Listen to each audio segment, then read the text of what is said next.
I think that you talk about that, the inconsistency of the lineup, and another prime example of that is just the other night against Orlando. Tatum sits, and in a game in which, again, you don't have the luxury of doing that right now.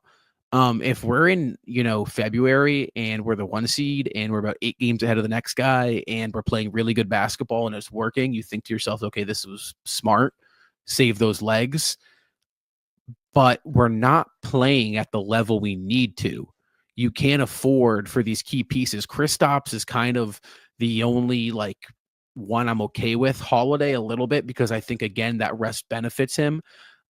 I don't think the rest benefits Jason Tatum much. I mean, he, knock on wood, he has been a career.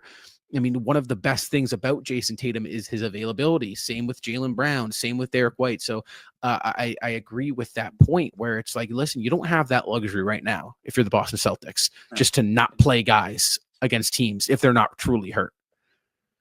Well, what's also coming up, I'll add this before you can go after me, Franco. Well, I'll add this to the availability thing too, and the fact the Celtics can't do this right now.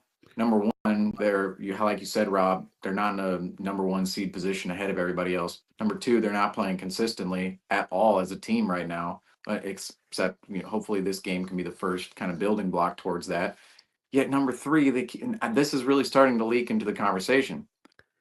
The Celtics are getting everybody's best shot on every night now because they're the Yep. defending champions. And they cannot just breeze past teams like the Orlando Magic without Boncaro and Wagner. They just cannot, because these teams, even without some of their best players, and even the bad teams we think are bad teams, you look at the entire league, there are not really any bad teams right now. Even the teams in the lower tier of the league, Except to you still Washington. look, they have a couple.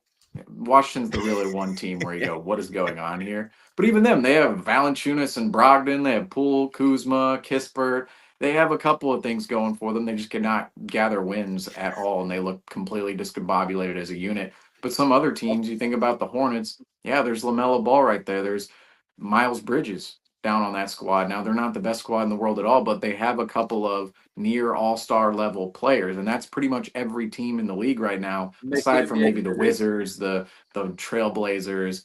A couple of really most teams have good role players and stars, and it's really their unit that just cannot get it together, whether it's offensively or defensively, whatever it is. And the Celtics, the availability thing right now, I don't want to say it's concerning, but if you really think about it, what we just said here, it's okay for Porzingis to kind of sit out and whatnot because it seems like he's a little injury prone. I think that's safe to say at this point in his career. Holiday, he's a little bit older. Maybe the rest benefits him. Horford too. But you think about the two biggest acquisitions of the Celtics last year. It was Holiday and Porzingis. Without Holiday and Porzingis, isn't this team just kind of a carcass of what the 22, 23 Celtics were? Because Mhm. think we ship off Marcus Smart, Malcolm Brogdon, and Robert Williams, and even Grant Williams, let him go. Those four players are gone. You can say whatever you want about them, but they contributed to the squad. You replace them with Drew Holiday, Kristaps Porzingis, and now the production we're seeing out of Peyton Pritchard and even Sam Hauser as well. But when you take Drew Holiday and take Kristaps Porzingis and even Al Horford on some nights out of the mix, well, the team, they start to look like even a lesser team than what the 22-23 squad was. So it's important to have all these players in the lineup, but it's also important to have them in the lineup in the most important portion of the season. So that's really the balance the Celtics have to find right now, is when to sit these players out, or when is the right time to actually go out and build those good habits, and of course to rest some of the older players or more injury prone players, in which we're going to need regardless at the end of the season. But sorry, go ahead, Franco.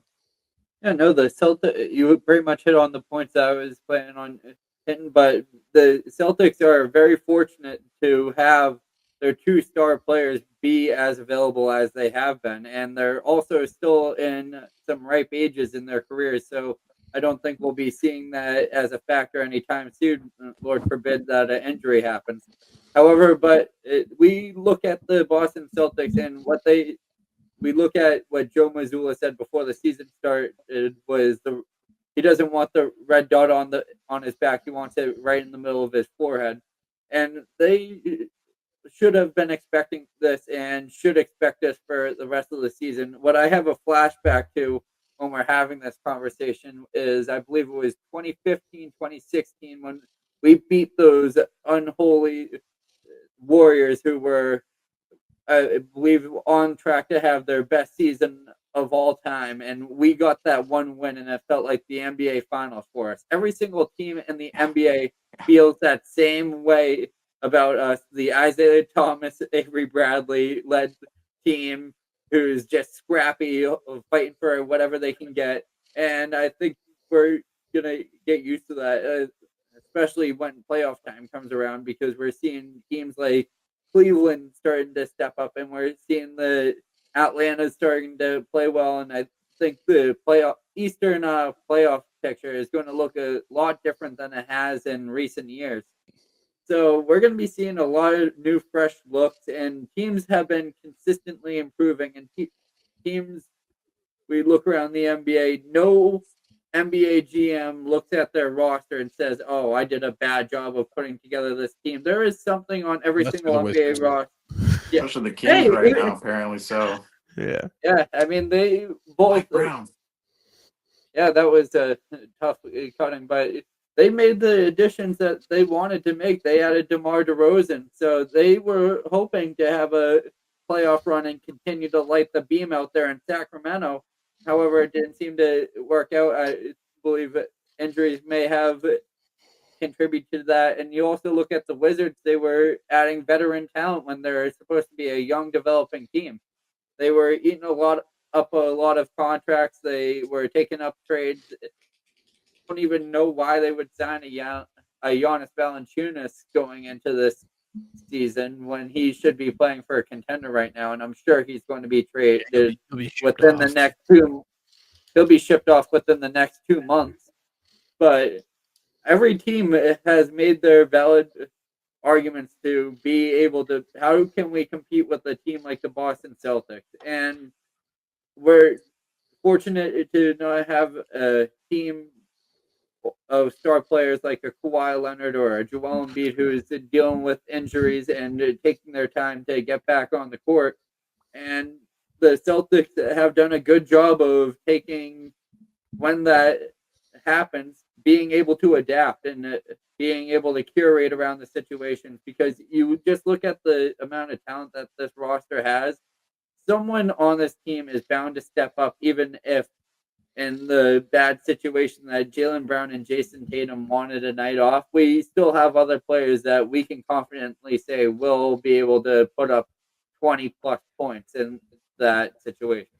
Well, Joe Mazzulla asked for the red dot in between their eyes, and they got that red dot in between their eyes. And, real quick before we move on to the next game, we play against Indiana, what we would expect to see there. I just want to say that this is what is so hard about repeating in today's NBA. The league is adapting at an all-time pace, that teams are seeing what the team that just won the championship did, and they're replicating it, and they're adjusting instantly. And there's instant moves to be made. And teams are willing to move picks with this new cap, with this new bracket. I mean, the players are on the fly instantly. And that is kind of what is so difficult about repeating in today's NBA, guys.